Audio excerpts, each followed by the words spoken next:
Hello, boys and girls. Welcome to Storytime with Dr. Knows-A-Lot.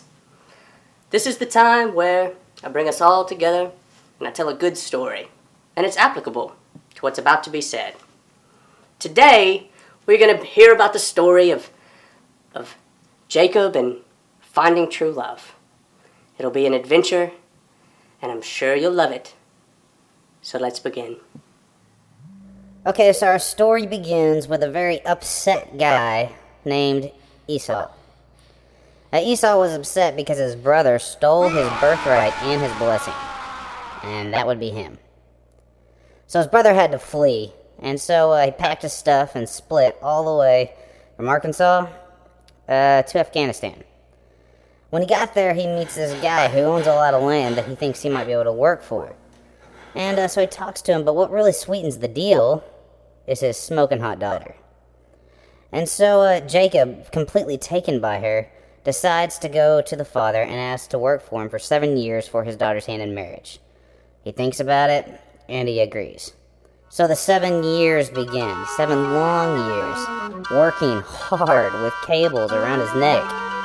And he worked, and he worked, and he worked some more.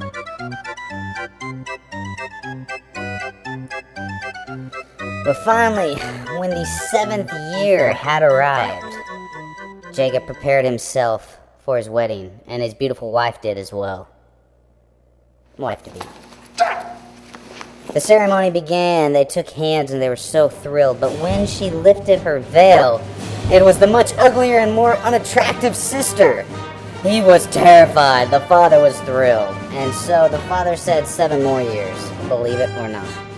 So he goes through the process again. 7 more long years of work and vacuuming pew rows and all that stuff. And finally the day approached when he took her hands.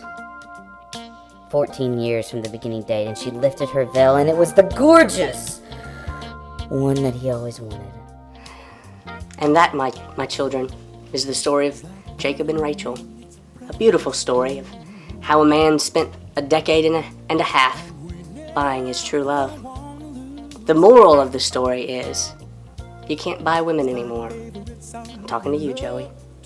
But really, the moral of the story is, true love is worth spending a lifetime pursuing. Thank you, children. Thank you, and have a beautiful evening.